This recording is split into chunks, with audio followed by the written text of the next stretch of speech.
that has special.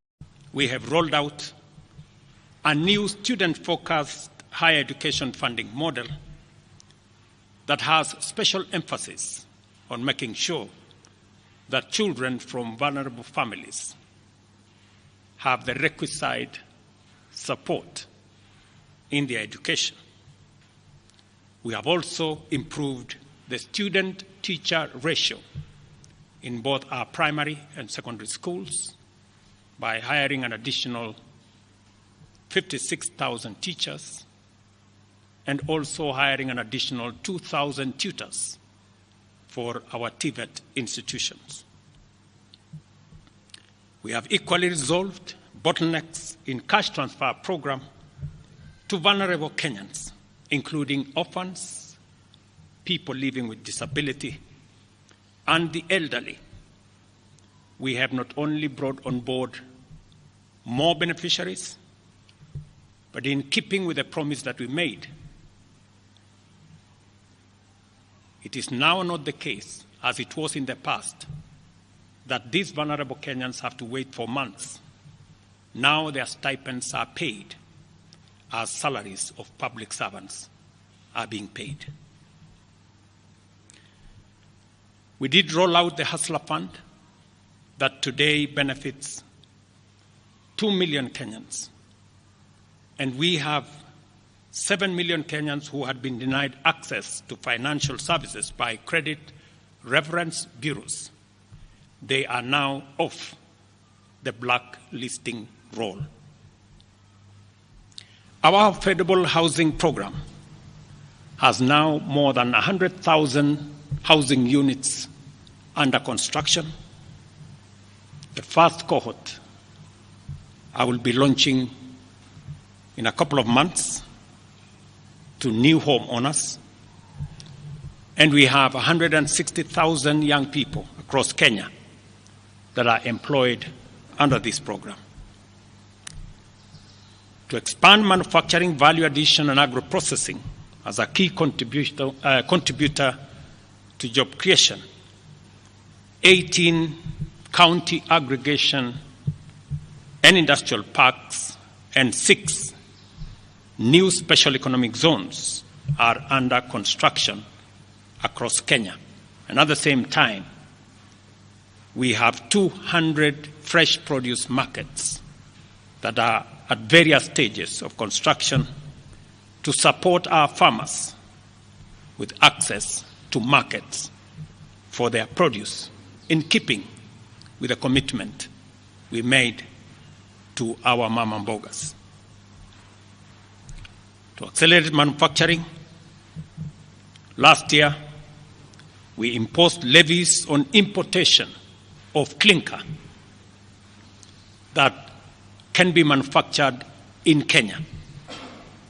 We made a saving of Kenya shillings 20 billion in foreign exchange as imports of clinker dropped to almost zero.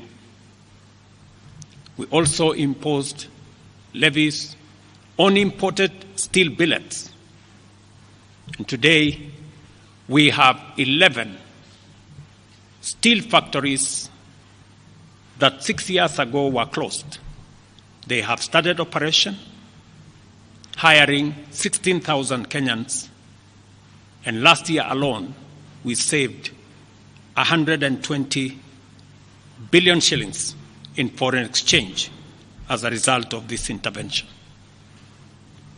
Our digital transformation agenda is also on course with 17,000 government services online, while we have 274 digital hubs across Kenya with 152,000 students and digital workers in our TVETs and also in digital hubs in different parts, up and running and giving young people an income. Our universal health coverage plan has already onboarded 107 community health promoters, and the process of registration for our social health insurance fund is ongoing, on its way to launch on the new date of 1st of October 2024, that will make it possible for every Kenyan to have a health insurance, and for those suffering from critical illnesses to have access to the critical illness fund, making it possible for every Kenyan to have access to treatment without the burden of having to fund it. On the measures I announced last week, barring state and public officers from engaging in harambes, I want to inform the country that the Public Fundraising Appeals Bill is now ready for publication tomorrow. However, even with the progress we have made, I am acutely aware that the people of Kenya have very high expectations of me. And they believe that this administration can undertake the most extensive transformation in our nation's history. Recent events that necessitated the withdrawal of the finance bill, which will require a review and reorganization of our budget and fiscal management, have brought us to an inflection point. Upon reflection, listening keenly to what the people of Kenya have said, and after a holistic appraisal of the performance of my cabinet and its achievements and challenges, I have today, in line with the powers